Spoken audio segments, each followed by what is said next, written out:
नमस्ते, हाय, हेलो, कैसे हैं आप सब? चलिए कहानी शुरू करते हैं। डॉक्टर आयुष्मान विक्रांत के सामने अपनी दिल की बात कहते हैं और कहते हैं कि मैंने बहुत सारी गलतियां की हैं, लेकिन अब मैं उसे सुधार रहा हूं और मैं उसे खोना नहीं चाहता।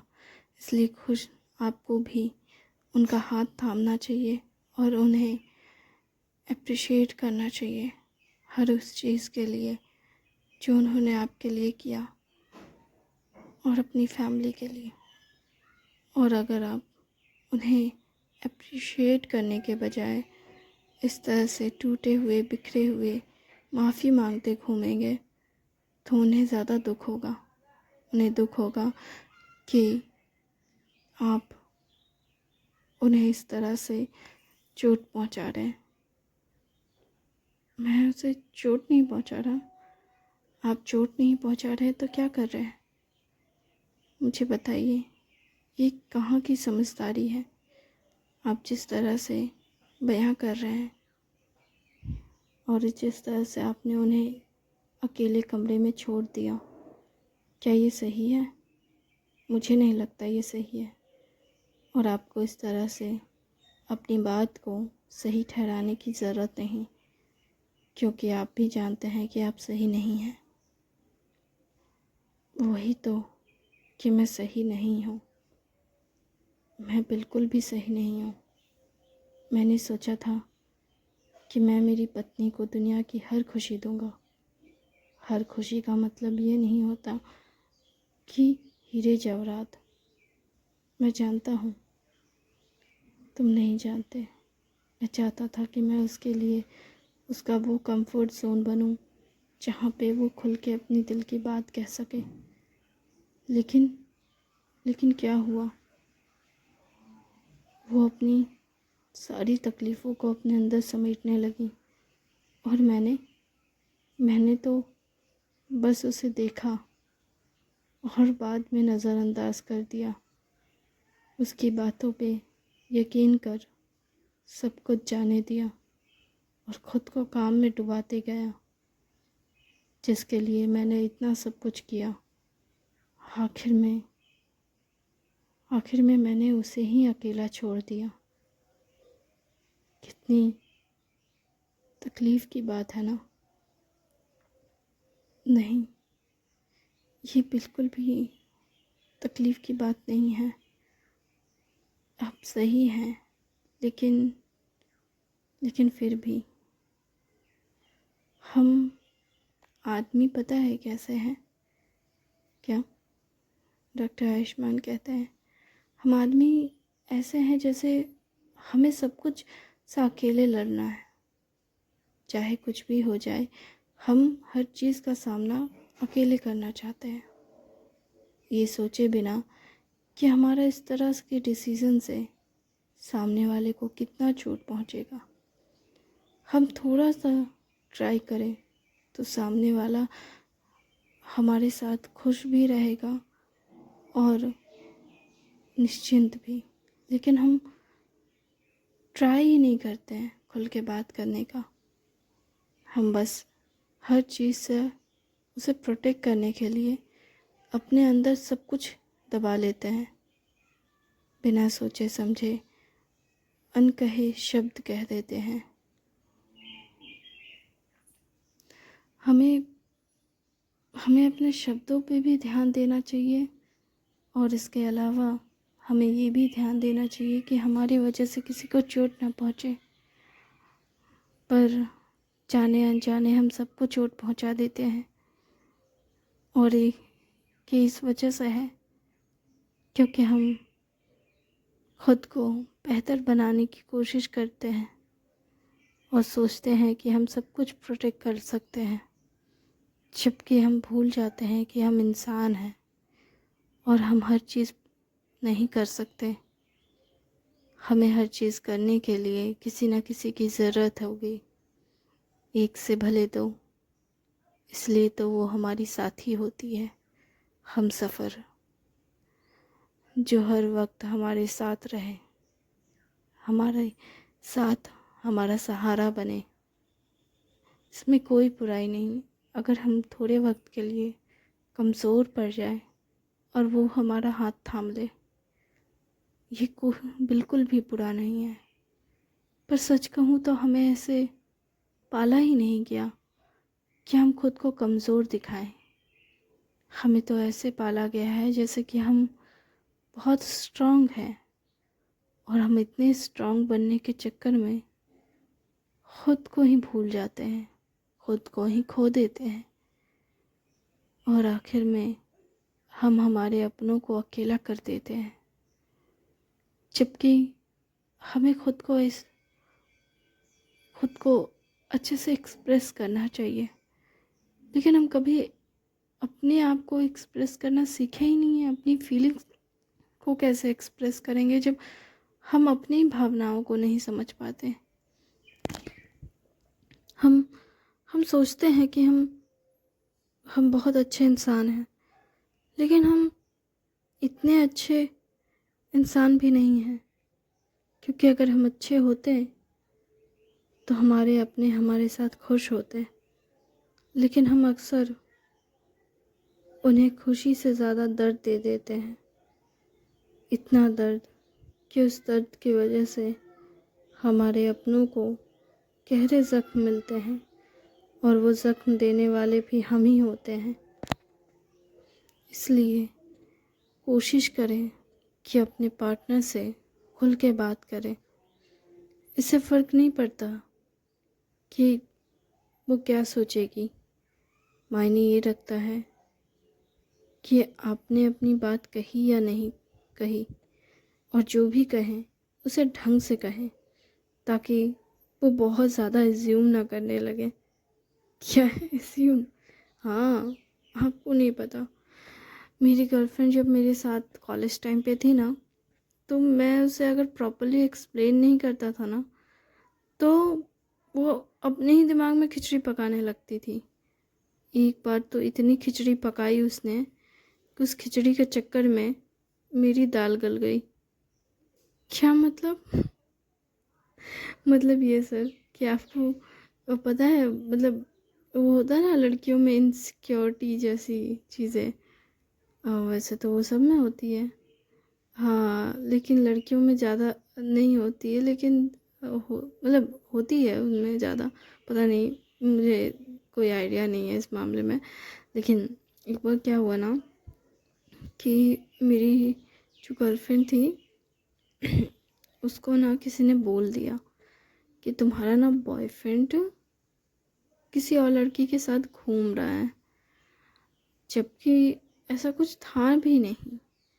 वो मेरे पीछे पीछे आई, और एक लड़की बस मुझसे पूछ रही थी कि सर यहाँ से डॉर्मेट्री का हॉस्टल का रास्ता क्या है। अब मैंने उसे बताना चाहा, और मैं हेल्पिंग नेचर वाला पर्सन हूँ। सच कहूँ तो आदमियों को तो हेल्प करने में मज़ा ही आता है अलग से, तो मैंने बस उसकी हेल्प करनी चाहिए। पर मेरी गर्लफ्रेंड को लगा कि ये लड़की वही है जिसके साथ मेरा टाका भिड़ा है। क्या? हाँ, मतलब लिटरली वो इतना गुस्सा हुई। मतलब मैंने जैसे उसको एड्रेस बताया और मैंने टर्न किया, और मैंने अपनी गर्लफ्रेंड का चेहरा देखा। उसके चेहरे पे जो भाव थे, ऐसे थे जैसे मानो कि मैंने उसका दिल तोड़ दिया हो, मैंने उसे चीट किया हो। मुझसे बुरा इंसान इस दुनिया में कोई एग्जिस्ट नहीं करता उसके नज़रों में। जैसे मैं एक घटिया, गिरा हुआ, घिनौना, नीच, शायद इससे भी ज़्यादा कुछ बन गया था उस वक्त में। और वो सारी चीज़ें मुझे उसकी आंखों में दिख रही थी। उसने कुछ कहा नहीं तुमसे? सच कहूँ तो मुझे तो लगा कि बाद में जब मुझे पता चला तो मुझे लगा कि शायद उसने मुझे थप्पड़ मारा होता तो शायद मुझे अच्छा लगता। लेकिन ये साइलेंट वॉर मुझे बिल्कुल पसंद नहीं आया।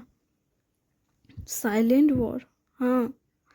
उसने मुझसे कई दिनों तक बात नहीं की। इनफैक्ट जब मैं उससे मुड़ा और मैंने उसको देखा, उसके बाद वो मुड़ी और चली गई। वो एक पल का जो एक्सप्रेशन मुझे देखने को मिला, और उस एक्सप्रेशन को जो मैंने इग्नोर करने की गलती की, उसकी कीमत मुझे कई दिनों तक भुगतनी पड़ी। क्या मतलब मैंने देखा उसको, मुझे लगा थोड़े गुस्से में, लग तो रही है गुस्से में, लेकिन मैंने इग्नोर किया क्योंकि वो मुड़ के चली गई। तो मैंने भी उसका पीछा नहीं किया क्योंकि मुझे कैंटीन जाना था, मुझे भूख लगी थी। तो मैं तो चला गया खाने को। वो भूख से इम्पोर्टेंट कुछ होता है क्या? हम बस मैं चला गया। और उसके बाद ना मैं चला गया, मैं वहाँ खाना खा रहा था।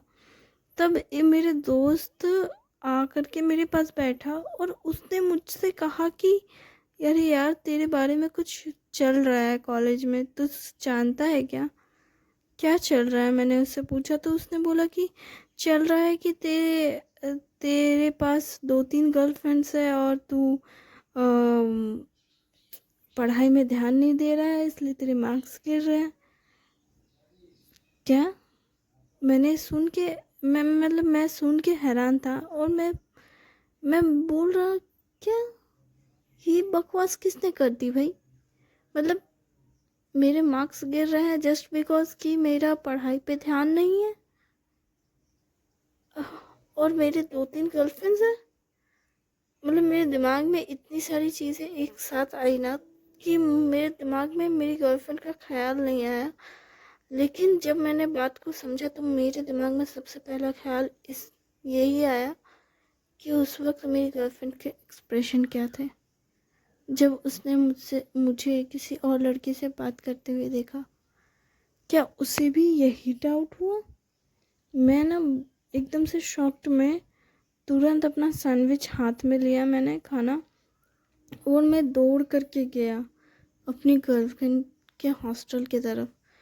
पर वहाँ पकड़ा गया। हॉस्टल की डीन या जो भी होती है, जो भी देख रेख करती है, वो सबसे पहला क्वेश्चन, तुम लड़कियों के हॉस्टल में क्या करने आए हो, किससे मिलना है? जिस पर मैंने बोला कि मैं तो अपनी मतलब मुझे अपने दोस्त से होमवर्क लेना था, इसलिए मैं यहाँ आया। तो डीन ने बोला कि ठीक है, तुम नीचे रुको, मैं बोल देती हूँ उसको। वो उन्होंने उसको बताया, उसने सीधा कह दिया कि मैं नहीं मिलना चाहती और मेरे पास उसका कोई होमवर्क नहीं है, या मैं उसको कोई होमवर्क नहीं दे सकती क्योंकि वो रोज़ क्लास आता है। और उन्होंने जब मुझे ये सारी बातें बताई तो मैं समझ गया कि उसने गलत समझ लिया है, और मैं वो गलत समझा हुआ इंसान हूँ जिसे जाने अनजाने में गलत समझा गया है। और मैं चाह के भी कोई सफाई नहीं दे सकता क्योंकि मेरी गर्लफ्रेंड जो है वो सफाई सुनने वाली में से नहीं है। उसका पारा गर्म हो गया, मतलब समझ लो आपको 5-6 दिन तक तो आपकी पास वो आने से रही, और जो कोल्ड वॉर चलेगा वो काफ़ी लंबा खींचेगा। मुझे नहीं पता कि ऐसे सिचुएशन में उस टाइम पे मुझे कोई आइडिया नहीं था कि क्या करना चाहिए। मतलब मुझे बिल्कुल भी आइडिया नहीं था, इसलिए मैं आराम से बैठा हुआ था, मज़े से आराम से बैठे हुए थे मज़े से। हाँ, तो क्या करता मैं मज़े से बैठ कर के बस हर चीज़ देख रहा था, और मेरे पास करने के लिए ज़्यादा कुछ था नहीं, तो मैं फिक्र नहीं हुई अपनी गर्लफ्रेंड का। सच कहूँ तो उस वक्त मैं थोड़ा डरा था, लेकिन मैं जानता था कि उसका गुस्सा 2-4 दिन में ठीक हो जाएगा, तो मैं उससे बात कर लूँगा। और हॉस्टल में जा नहीं सकता था, और ये मेरी सबसे बड़ी गलती थी कि मैंने उससे मिलने की ज़्यादा कोशिश नहीं की, और उसे ये लगने लगा कि मैं सच में उसे पसंद नहीं करता। सच कहूँ तो मैं उस वक्त रिलेशनशिप को लेकर के बहुत बहुत नॉर्मल था एकदम। मेरे अंदर सीरियसनेस उतनी नहीं थी। पर मुझे लगता था कि लोग प्यार में पहले पागल होते हैं। हाँ, होते होंगे, पर मेरे लिए सबसे इम्पोर्टेंट मेरी पढ़ाई थी। और मुझे लगा कि पढ़ लिख करके करियर बना लूँगा तभी तो मैं उसके साथ रह सकता हूँ, उसको खुश रख सकता हूँ, उसकी हर ज़रूरतें पूरी कर सकता हूँ। सच कहूँ तो एक आदमी होने के नाते यही सब मेरे दिमाग में चल रहा था। मैंने ये सोचा ही नहीं कि उसे मेरी बातों की, मेरी हर एक चीज़ की ज़रूरत है, उसे मेरे कंफर्ट की ज़रूरत है। पर मैंने इस चीज़ पे ध्यान ही नहीं दिया। मुझे लगा ये सब क्या बकवास चीज़ें हैं, इस पे कौन ध्यान देता है। और मुझे शायद ये करना चाहिए था, लेकिन मैंने ये नहीं किया। हमें इतना बड़ा गधा, पागल, बेवकूफ़, नासमझ उस वक्त कैसे बन गया पता नहीं। मैंने हर चीज़ खुद से करनी चाहिए और इसकी वजह से मैंने उसे खो दिया। और सिर्फ खोया ही नहीं, मेरी वजह से उसकी पढ़ाई कितनी डिस्टर्ब हुई। आज जब मैं दोस्तों से सुनता हूँ, जानता हूँ, तो मुझे समझ आता है कि मैंने उसके करियर को किस तरह से डैमेज किया। वो लड़की जो टॉपर थी, ऑलमोस्ट सबकी चहेती थी, वो धीरे धीरे जैसे किसी अंधेरे में खोती जा रही थी। और इसकी वजह सिर्फ मैं था, क्योंकि मैंने उसे नज़रअंदाज किया। मैंने उसकी भावनाओं को नज़रअंदाज किया, वो फीलिंग्स जो सिर्फ मेरे लिए थी। लेकिन मैंने उसकी फीलिंग्स को इग्नोर किया, सिर्फ ये सोचकर कि मैं कुछ बन जाऊंगा तब मैं उसकी फीलिंग्स का ख्याल रखूंगा। पर असलियत में तो मुझे या तो उसका हाथ पहले थामना ही नहीं चाहिए था, या तो थामना चाहिए था तो उसे बताना चाहिए था कि पूरी ज़िंदगी के लिए मैंने थामा है। इससे फ़र्क नहीं पड़ता कि मैं कहाँ रहूं या तुम कहाँ रहो। मायने ये रखता है कि ये हाथ कभी नहीं छोड़ूंगा जब तक कि तुम ना चाहो। मुझे उसे बताना चाहिए था, पर मैंने उसे कुछ नहीं कहा, बस हर चीज़ को स्मूथली जाने दिया, जैसे कि एक दिन सब ठीक होगा। जबकि ठीक हुआ, लेकिन मैं जानता हूँ वो ज़ख्म कभी नहीं भरेंगे जो मैंने उसे दिए हैं। जब मैंने उसे सालों के बाद देखा तो उसकी आंखों में जो दर्द था वो गुस्से वाला दर्द नहीं था, वो जैसे किसी ने प्यार में धोखा दिया हो ऐसा दर्द था। मैं वो दर्द भरी आंखें नहीं भूल सकता हूँ सर। मैं कभी भी उसे उस तरह से टूटा हुआ नहीं देख सकता जिस तरह से मैंने उसे तोड़ दिया। मैं दोबारा वो गलती नहीं दोहराऊंगा और इसलिए आपको भी सलाह देता हूँ सर, प्लीज़ वो गलती ना दोहराएं जो मैंने की। और कोशिश करें कि अपनी वाइफ से प्यार से बात करें। और क्या हुआ अगर आपने कुछ गलती की है तो, आपने उन्हें नज़रअंदाज किया है तो उनका हाथ थामें और उनसे प्यार से कहें कि आप हैं उनके पास हमेशा, उनका साथ देने के लिए, उनका हाथ थामने के लिए। उनसे माफ़ी मांगे, उन्हें गले लगाएं और उनसे कहें कि जो उस वक्त नहीं हुआ वो अब होगा। वक्त गुज़र गया है लेकिन लम्हा फिर से जिया जा सकता है, उस लम्हे को फिर से क्रिएट किया जा सकता है। भले ही वैसा ना हो, वो परफेक्टनेस ना हो, लेकिन फिर भी वो पल ज़रूर फिर से बनाया जा सकता है। चाहे वो अधूरा ही सही, लेकिन कुछ तो पूरा ज़रूर होगा। आपको नहीं लगता कि कुछ अधूरी चीज़ें पूरी हो जानी चाहिए ताकि इंसान को क्लियरिटी मिल जाए? अच्छा, ठीक है। Thank you very much.